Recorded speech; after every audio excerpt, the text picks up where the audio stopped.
Real quick, before we get into the show, I wanted to share a new service called Getita that Ken and I have been using that has made us over $10,000 in Amazon reimbursements. The service requires no monthly subscription, and Getita collects a small percentage of the money they recover for you. It takes less than 5 minutes to set up and works on all Amazon marketplaces. Go to Getita.com, Getida, and enter promo code FTM400. That's FTM for Firing the Man 400 to get your first $400 in reimbursements commission free. How much money does Amazon owe you?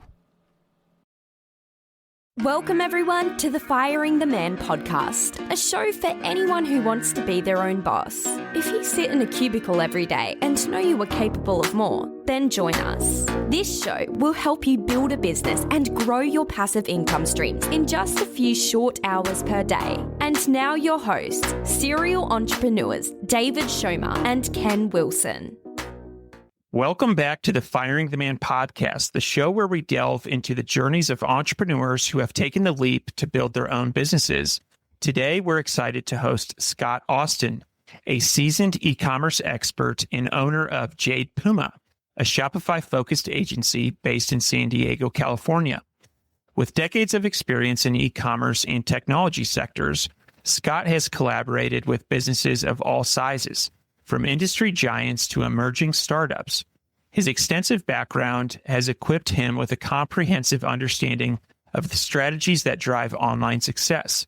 In addition to leading Jade Puma, Scott is the creator and host of the Shopify Solutions podcast, where he offers practical advice and insights to help Shopify owners optimize and grow their businesses.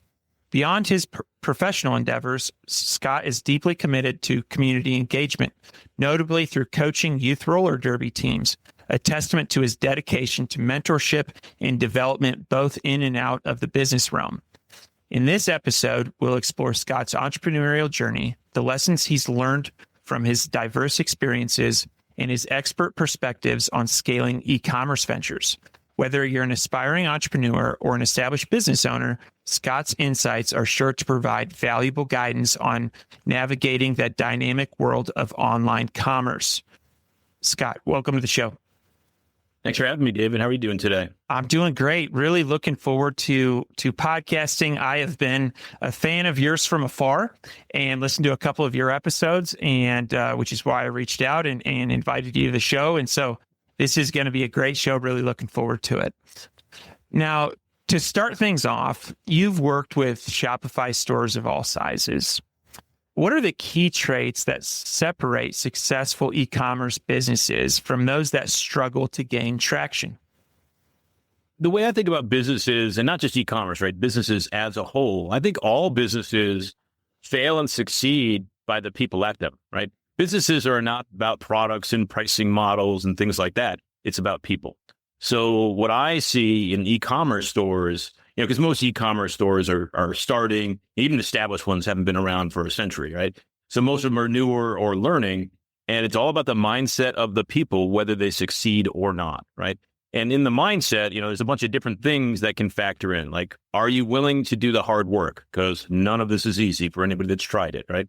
Are you willing to listen to your customers? Are you willing to accept the fact that you don't know everything and that you have to figure out lots of things and solve problems and all that kind of stuff? So when I see store owners that are willing to listen, that are willing to try new things, that are willing to admit when they're wrong, we turn we used to call it you're wrong. Now we call it pivoting and all that kind of stuff. If you have that mindset, then you're in the right place.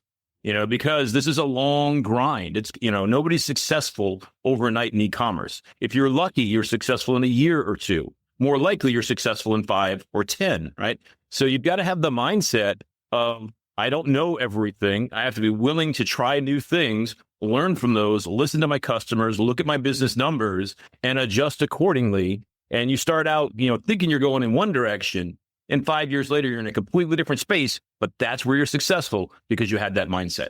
Absolutely. Absolutely. And you and I, before the show, and you touched on this a little bit, and I'd like you to go into more depth on it. You had said firing the man is not for everybody. And as a host of the show, Firing the Man, I did not take offense to that. In fact, I completely agree with you. And can you go into a little bit more detail on that?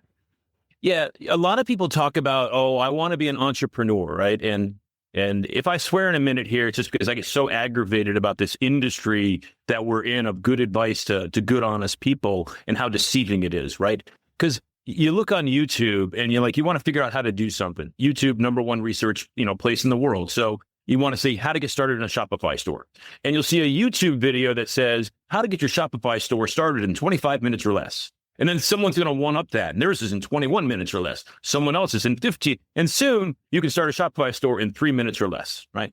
And it's complete and utter BS, right? It is not that easy. Now, I can build you a Shopify store overnight, but I've been doing this for over a decade.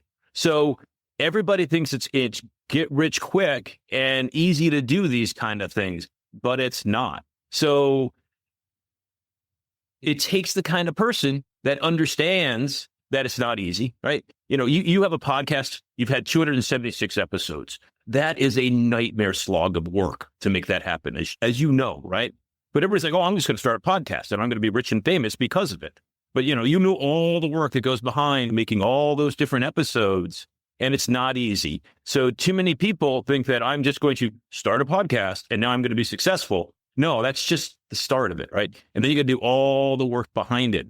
Can you wake up every single morning, not hit the snooze on your alarm, and figure out what are the most important things to do for your business and motivate yourself to get them done?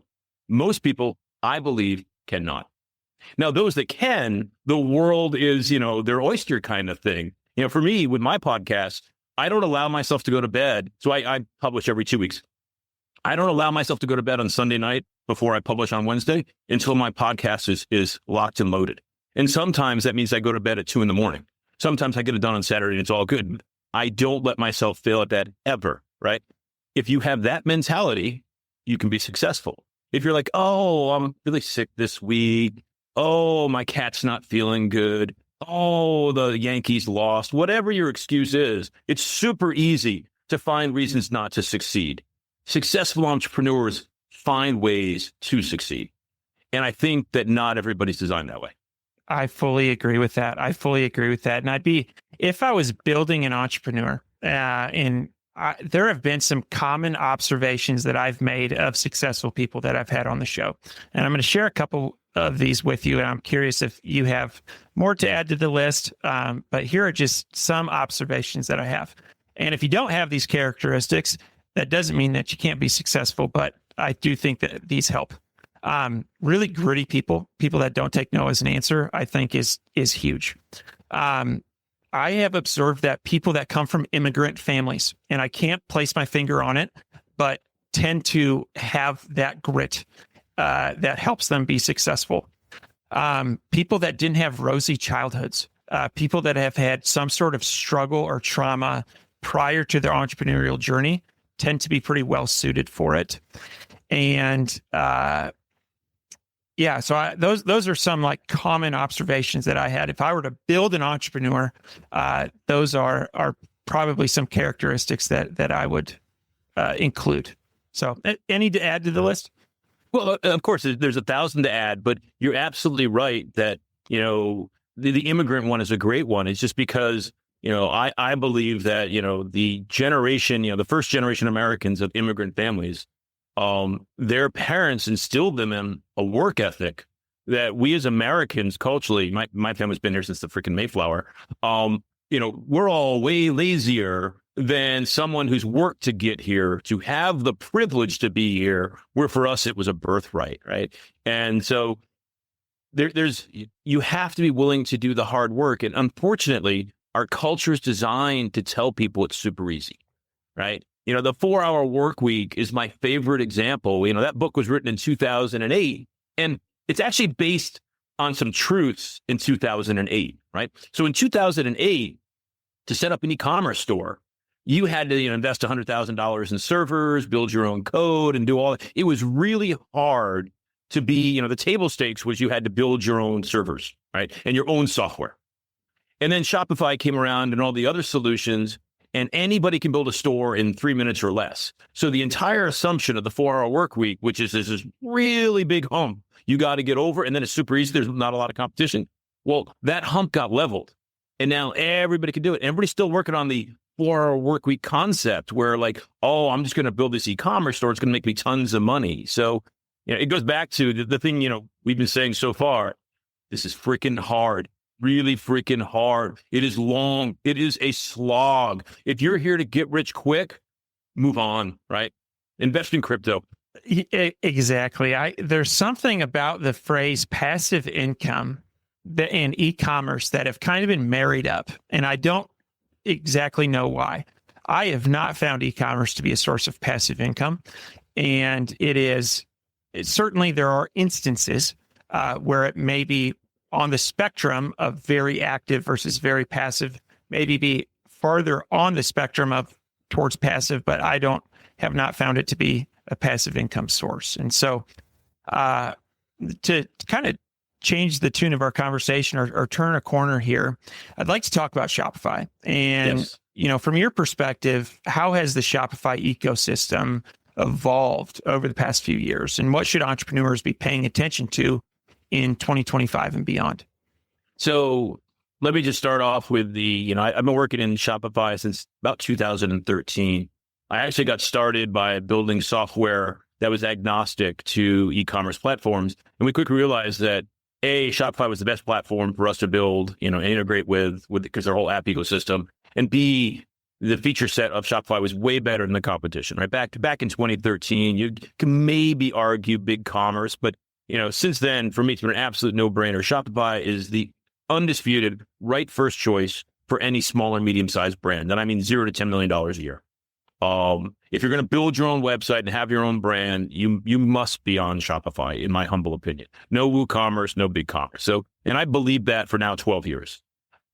The crazy thing is, in that 12 years, Shopify has only increased the gap between them and the competition. I am amazed, having spent 12 years at Microsoft, a big software company, I am amazed at the level of innovation and product development that Shopify pumps out. Now, however, I will throw in that it seems to me like Shopify has a little bit of the Facebook mantra of go fast and break things, which is not the kind of thing you want to be doing when you're running the number 2 e-commerce platform in the world. So I think they're a little bit too loosey-goosey, in my humble opinion. They fix things quickly, but they break things a lot. Right now, I'm going through this nightmare of users because they're changing the user account system, and it's just a nightmare right now. But in the end, they end up fixing most of the things. So the question is like, what do I think of Shopify? Where's it going? What's it done in the past few years? In the past couple of years, Shopify used to be a good e-commerce platform, or even a great e-commerce platform. Now, Shopify is a great website, right? You used to, in the old days, if you really wanted to do a lot of SEO and content marketing, you'd run up a WordPress site to run your blogs because you had a lot more functionality in WordPress in building out blogs. Now that can all happen in Shopify. And that happened with, Sections Anywhere was like 3 or 4 years ago. So now there's no reason to not have your entire website on Shopify. And the data model has gotten so much richer with metafields. Metafields always existed in Shopify as long as I've been using it, but they've been a lot easier. So now you can enrich your product data. And I believe in enriching product data is an important part of strategic differentiation between you and your competition. The more data you have about your products, the easier it is going to be for customers to find the right one for them. And Metafields makes that super, super easy to do now with all the new tools they've rolled out. So Shopify's always rolling out new things and improving on what they're doing, which I absolutely love. Absolutely. And, one of the things that you had mentioned was them being the leader in the space. This is an observation that I've had. If I would have gone to a conference 5 years ago and was talking to a private label brand owner, and I'd say, like, what platforms do you sell on? They'd say Amazon, Walmart, and a D2C website. That same conversation now is Amazon, Walmart, Shopify. And it's kind of like Q-tip, where when you start referring to the product as the entire industry, then that's a clear win. And that's something that I've noticed where it's just when you're talking to entrepreneurs, it is like D2C website, that word people use it a lot less, and people just refer to their D2C website as their Shopify store. And so, absolutely. Well, everybody's migrating to Shopify. Every month I migrate another store to Shopify from every platform there is. Right now I'm working on a migration from a 2002 SQL server. The guy built his own code in 2002, right? And he's had it for 23 years, and now we're finally migrated to Shopify, and he's going to have a much easier life once we're done with that project. Outstanding. Now, conversion rate optimization is a hot topic, and you work with clients on this, and I'm curious, what are some of the most overlooked CRO tactics that can have a big impact on revenue? Yeah, I'm going to take a step back from tactics, and I'm going to give you a strategy instead, right? And I fully believe that most best practices you hear in the industry are true for someone in some situation, right? And I think as entrepreneurs and as business owners, it's our job to ask ourselves, is this best practice the right one for us? And I give you a real example there in Amazon, right? Number one e-commerce platform in the world. Amazon is the single worst shopping experience for a website standpoint on the internet, except for maybe this 2002 store that I'm upgrading right now, right? And that's because Amazon has, 4 billion products or whatever. They can't do a good shopping experience. People don't use Amazon because it's easy to find what you're looking for. You go there to buy a spatula, 75 minutes later, you end up with a $13 spatula. You went there because they have every spatula on the planet. They do overnight delivery, if not same day. And if you don't like it, you can return it at your local UPS store. Nobody goes to Shopify for their e-commerce experience. But a lot of us look at Amazon, or nobody goes to Amazon. I said Shopify. Nobody goes to, Amazon for that shopping experience. But then we look at Amazon as a role model for how to build our websites. And the difference between an Amazon, and by the way, I couldn't make Amazon better. I'm not saying they're doing it wrong. They're doing it really, really well with the constraints that they have, which is 4 billion products, in their website. So that's Amazon's strength. They have 4 billion products. Your small brand strength is you have 100 products. So you can build a curated shopping experience for people, right? So in Amazon, when you land on a product page, they have no confidence you're on the right product page. Therefore, on that product page, they show at least 75 other products, right? My best practice, never show another product in your product page unless it's part of a bundle that's related to that product, right? So the point being, a lot of websites are a list of products. Amazon, list of products. They give you some tools like filters and all that kind of stuff. What small brands have the advantage to do, and even larger brands, but not Amazon and aggregators, they have the ability to turn their website into a decision-making engine. And what you want to be doing is educating your customers on the options that are available to them. So instead of having a collection, which is a list of all your products with some filters on it, you wanted to figure out what are the steps in the decision-making process in the products you're selling, right? And that's where you have to understand your customers and understand your products and understand how they shop for your products. Like I have one client, he sells antique posters. So he's got, one copy of a poster from 1855 or something like that. And when we first started, we put out a whole bunch of different ways that people could shop. Like you could look at the language of the poster, the country of origin, the size, the price, the colors. And we just shotgun it, all these different ways you can start shopping. And then the ways that people picked, I actually thought country of origin was going to be an important one. Doesn't matter at all. People care about the art and the color and the graphic of the poster way more than they care about the language, right?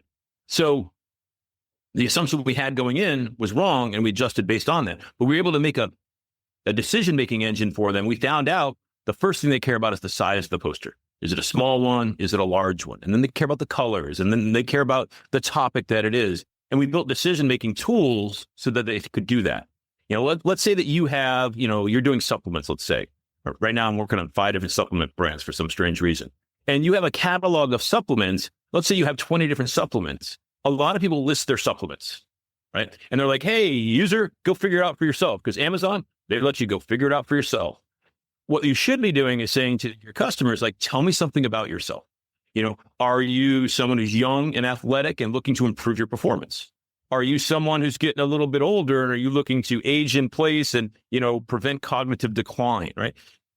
Too many people just show all their products and I've got to go figure out, oh, this is the one for 58-year-old men, which I happen to be a 58-year-old man, who are worried about their athletic performance or their, cognitive decline type of stuff. And then someone else has to come in and it's like, oh, I'm a jock and I want to have, the best score on my, softball league. And here's the stuff for me. Because we don't turn our websites into customer-facing questions, right? Think about when you walk into a good store and someone says, "Hey, welcome to Acme Corp. What are you looking for today?" And you're like, "Oh, I'm looking for a gift for my wife." And they're like, "Oh, what is your wife like?" Right? They don't just say, "Oh, there's women's over there. Good luck. Goodbye." Too many websites are saying, "There's women's over there. Good luck. Goodbye." So what we need to do is break down the decision-making in our website so that our store is a decision-making engine, not a list of products. So the way you do that is you start having, a page for every decision that people are making. Let's just say you're selling clothing and the first decision is men or women, right? You might have men, women, or gender neutral. You might have 3 options in there. And then when they click on men, you might show shoes, shirts, ties, whatever kind of thing, instead of just showing the list of all the products. Let people make those decisions. And this goes back to, as I said before, every best practice has a truth to it. Does it apply to you? I talk to so many store owners about this type of strategy, and they're like, "Oh, I have to be 3 clicks to the add to cart button," because they've heard this best practice. If you're more than 3 clicks to the add to cart button, you are a failure, right? And A, that was true probably in 2006. B, that was true in 2006 for stores that were selling one product on a landing page. When you're buying an engagement ring and going to spend, $10,000 in the engagement ring, guess how many clicks you need to make that happen and have the person have confidence in what they're buying? The answer is it doesn't freaking matter, right? Because that customer will spend as much time as it takes to be confident that they've got all the right aspects, of the diamond ring that they're looking for. They'll educate themselves and make all these choices, go back and forth and all that kind of stuff. So you've got to understand your product, understand your audience, and build a decision-making engine for them. That's my conversion rate optimization hack, right? It's not a tactic. It's a complete strategy in the way you design your website. I like it. And I'm glad that you pointed that out, because a lot of times, and I hear this a lot on podcasts, where it is a one size fits all. This worked for person A. This is going to work for person B, C, and D. And so, yeah, I'm glad that you pointed that out. So what should somebody do? You had talked about like the decision-making process, and you used the example of supplements. Is when somebody is starting out a Shopify store, is it good to look for examples of that? Or is there a particular website that you're aware of, whether you've worked with them or not, that you think does this exceptionally well?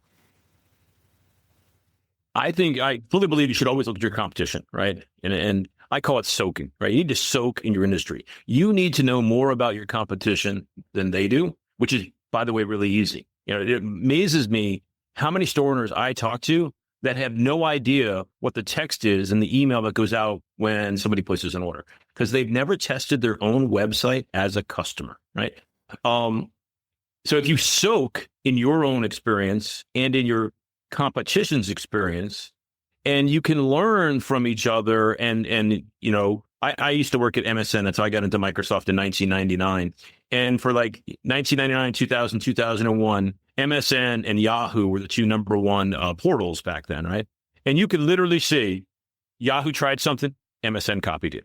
And then MSN tried something and Yahoo copied it. Back and forth, back. No one knew what they were doing. We were all trying to figure things out, copying from one another. So there's nothing wrong with that strategy. The key is coming up with an idea, copying it, and then seeing if it works for your audience, right? I mocked a minute ago Amazon and how they do things and how I, try to do things differently than them. But Amazon did something that I just absolutely loved, right? So I buy little K-Cup coffee pods, and they started doing the pricing per pod, right? So this box of K-Cups is $20. Per pod, it's 37 cents, right? And I started looking like, which one's the cheapest? Because I'm a cheap SOB, right? So especially when it comes to coffee pods, I am very price sensitive. So because of that, I now add that to as many stores as I have that are selling things in different sizes. So if you're selling a product, let's go back to supplements. If you have the 30 bottle supply, the 60 bottle supply, the 120 bottle supply, I put down the price per tablet, and we do a little custom code to make that happen so that people can see the savings they get. It's obvious you buy the 120, you're going to save money, but we show them exactly how much, right? Because that motivates people and moves them over the top. So you totally should be looking at your competition, seeing what they're doing, learning from it, but you have to know your customers and you have to be watching your business so that when you apply things, you can actually say, it worked or it didn't work. Now, I deal with only small Shopify stores. We are not doing A/B testing. Many of them don't have significant volume of traffic to do A/B testing. And A/B testing is way too hard, especially since Google shut down their A/B testing tool last year. Right? It's way too hard for a small brand to do it. Bigger brands that have an agency doing it, they can totally do that. That is great. I love them for that. Small brands are not going to be able to do real legit A/B testing. But you have to try things and feel, by looking at the data and listening to your customers, is it working or not working for them? I like it. And yeah, no, I think that's it. I'm going to go back and re-listen to that response. It was outstanding. And there's a bunch of really good stuff there. One thing, so you work with a lot of smaller Shopify store owners. What are some common mistakes that you see those entrepreneurs make? Oh, I think the biggest mistake is people not focusing on the right thing, right? So the secret to every single business is customer acquisition. And most e-commerce stores that I talk to, or potential e-commerce stores that I talk to, think about their website. The website is a means to an end. The website is not your business, right? Your business is your customer acquisition strategy. And the last piece of that customer acquisition strategy is your website. So they think about the end of their customer acquisition strategy without thinking about the beginning of their customer acquisition strategy.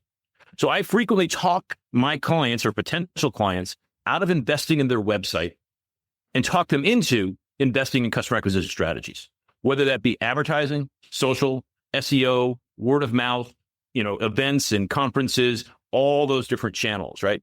Too many people think when they build their website, they've started their business. No, you need to start your business by building a customer acquisition strategy and process, an engine, right? It's why I get into podcasting, right? So as a Shopify agency, I was getting all my business from the Shopify Experts Marketplace. And then I was talking to the Shopify team one day, and she was explaining to me how they were going to change the Experts platform. And I listened to her words, and I'm like, oh, I am screwed, right? Because it was going to make it a lot more cost conscious, right? So it's basically going to favor all the offshore people, and the good old Americans who are charging a lot of money like I am. We're not going to be favored in the future. And I said, I need a new customer acquisition strategy because the one I'm relying on today is going to change. And that's why I started podcasting, to attract people to my agency services. So you have to always be thinking about customer acquisition. Too many people think about how to monetize the people they have, and they don't think enough about how to draw more people into their monetization engine. If you've got 10,000 users per month coming to your website and you improve your conversion by 0.1%, and your average cart value is $100, I'm going to pretend I can do math. The impact of that to your revenue is like $1,000 a month or whatever the number is, right? If you've got 10,000 people coming to your website today and you're making, let's just say, $50,000 a month, if you double your traffic, you're making another $50,000 a month, even if your conversion isn't the best. Now, it isn't as binary as that. It's not as black and white. You want to be bringing in more customers at the same time you're improving conversions. But the net answer to your question of, what are people doing wrong or mistakes they're making, they worry too much about their website, not enough about their customer acquisition strategy.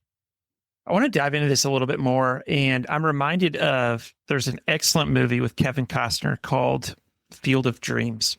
Yes. There's a quote in that movie: if you build it, they will come.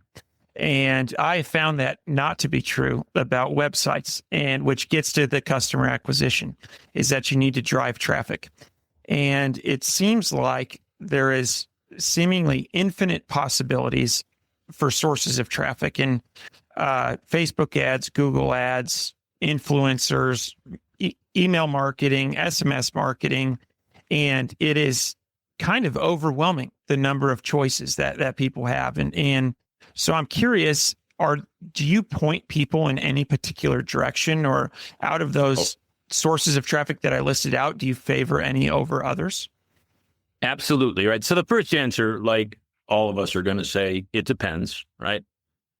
That said, right, and I got to put that qualifier out there. So if you disagree with me, you're absolutely right also, right? Your answer is also good.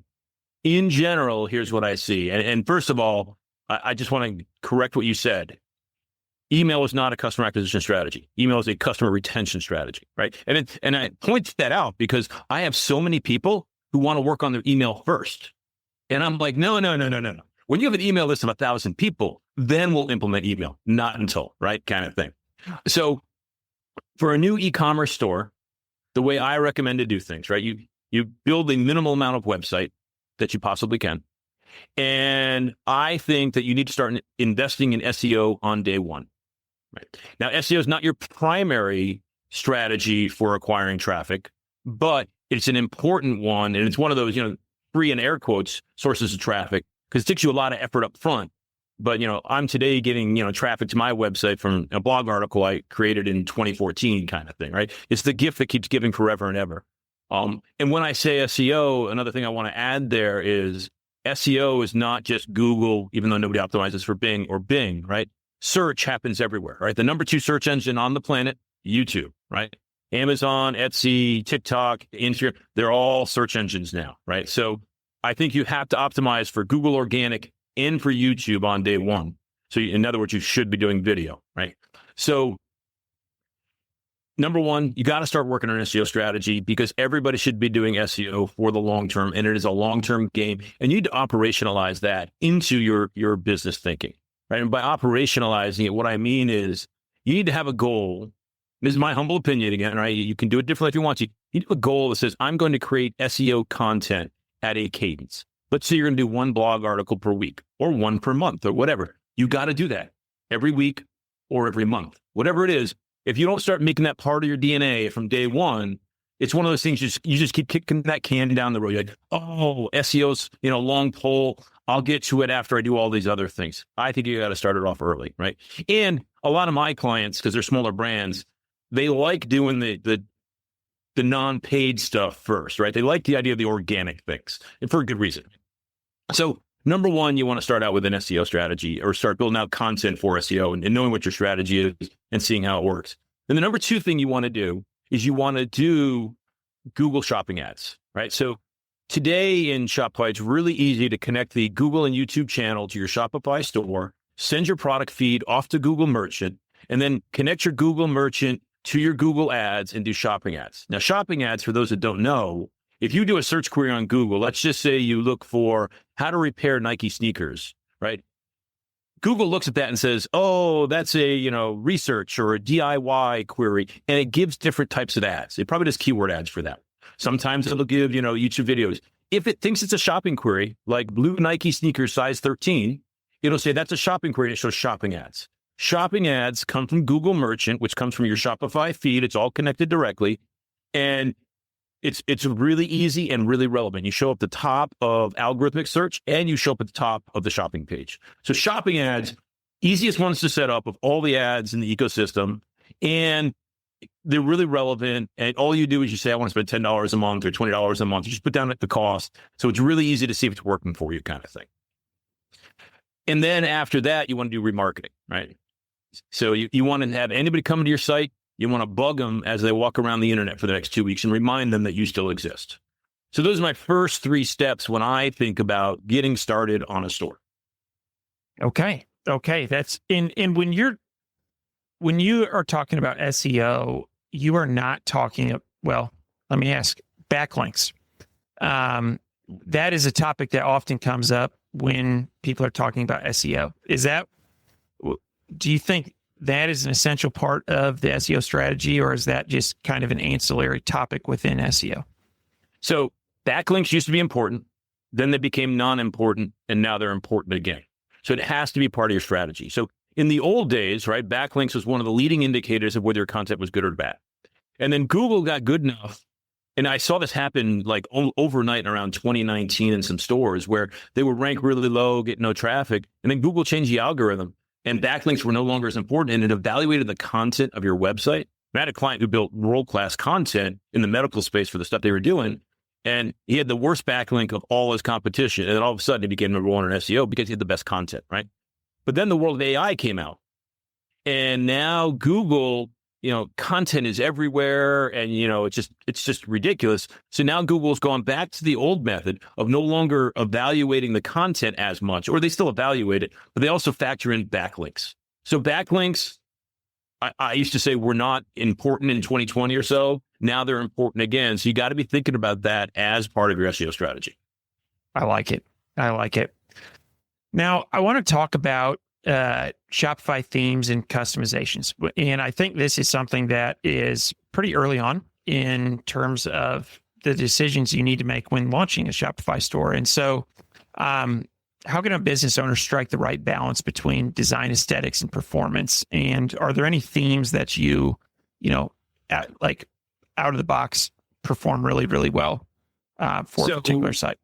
The question you're asking is the balance between aesthetics and performance. So my first question is, what do you mean by performance? Because I can think of a couple different ways to factor that in. The end goal being that the customer buys from you. And so conversion. And that I think is the important one, because a lot of people hear the word performance and they're thinking page speed. And page speed is important. You cannot have a page load in 11 seconds, but page speed is not important between 3 seconds and 2.9 in e-commerce, right?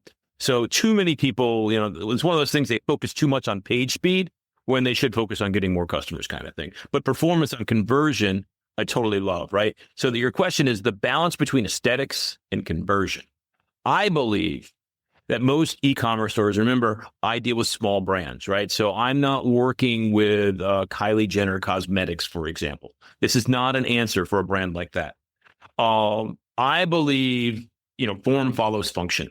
And I believe the purpose of your website is to take traffic and move it to the cart so that the customer has confidence in that purchase decision. Remember back to that decision-making engine that I love so much, right? They have confidence so that they finish that checkout process.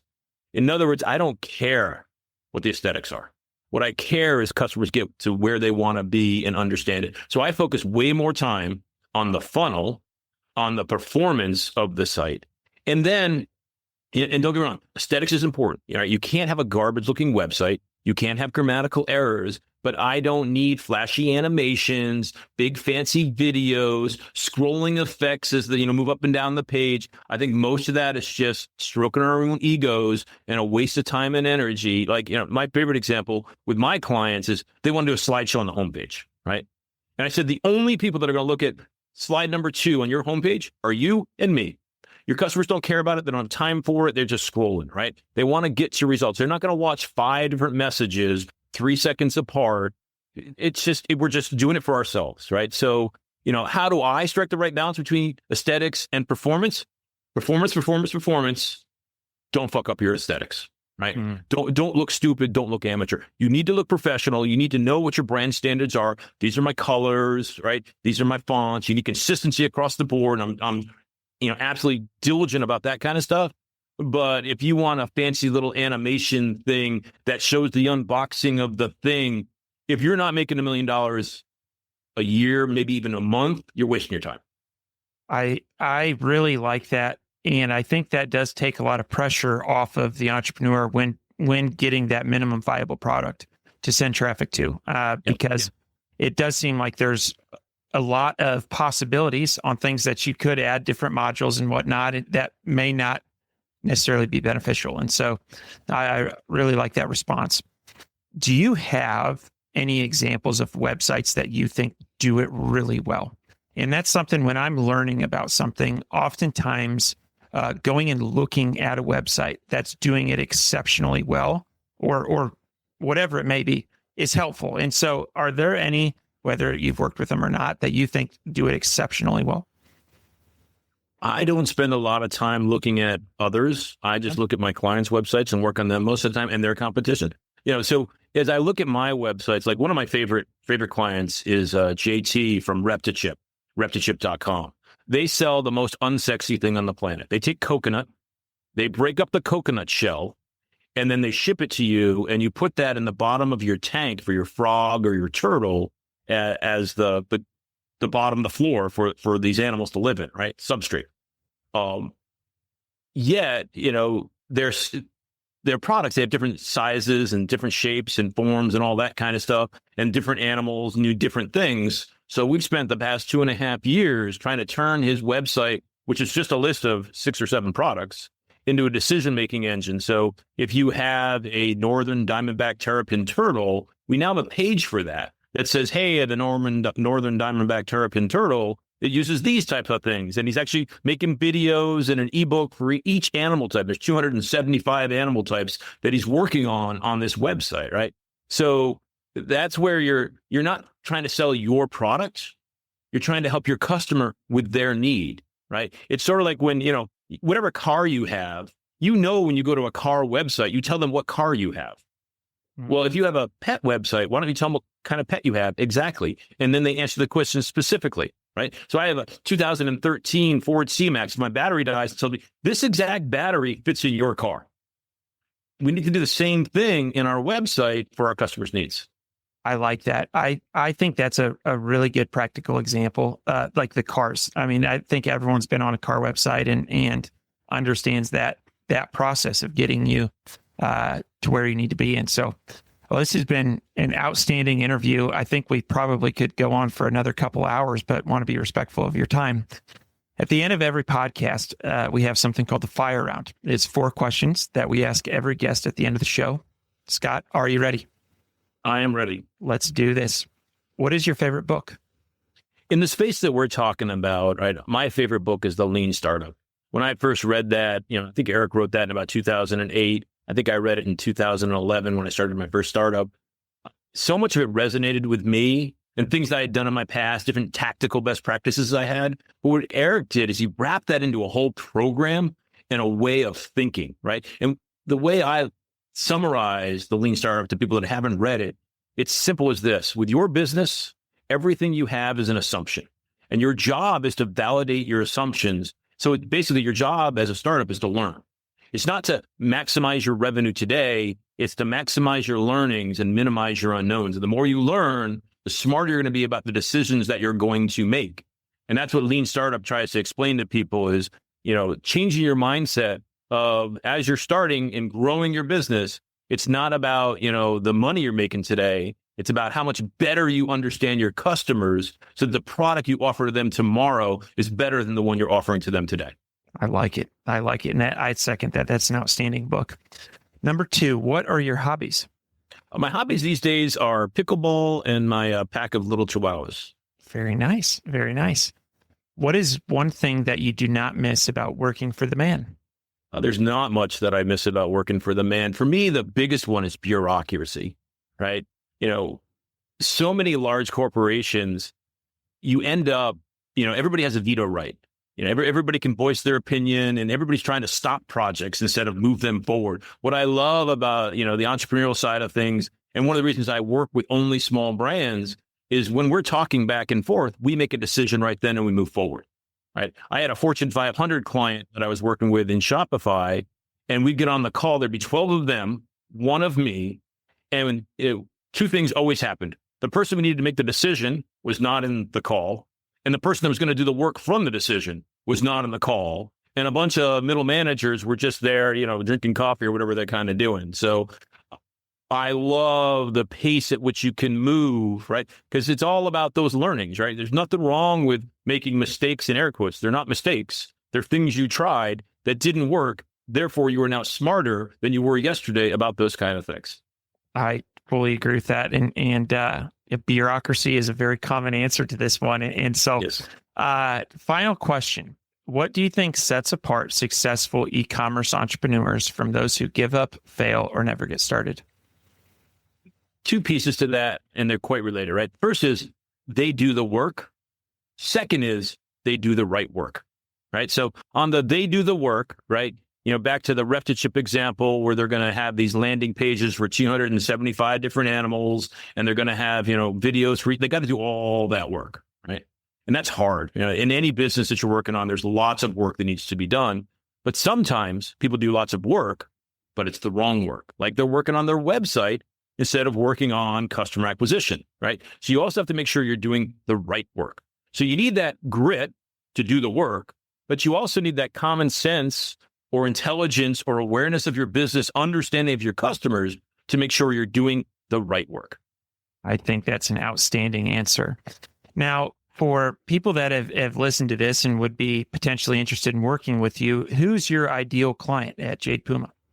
So at Jade Puma, what we do is we focus and specialize on small Shopify brands and people that want to build a brand versus build an e-commerce website, right? For me, the difference between a brand and an e-commerce websites sell products, brands sell a brand experience. Most of your audience probably understands the differences between those. But we're looking for the people just getting started on their business, or they've been doing it, for 5 years or whatever, and they're just not growing kind of thing. We're not here for your $1 million, a month people. I'm a small agency. I'm a solopreneur. I've got a couple contractors helping me. If you're looking, to grow Kylie Jenner Cosmetics from $1 billion valuation to $5 billion, I'm not the person for you. But if you're just getting started or been doing this for 5 years and kind of stuck in a rut, I am perfect for you. Very nice. And we will post links to that in the show notes. Scott, this has been an outstanding interview. Thank you so much for your time today and looking forward to staying in touch. Thanks, David. It was a pleasure. Before you go, we wanted to share a new service that Ken and I have been using called Getita that has made us over $10,000 in Amazon reimbursements. The service requires no monthly subscription, and Getita collects a small percentage of the money they recover for you. It takes less than 5 minutes to set up and works on all Amazon marketplaces.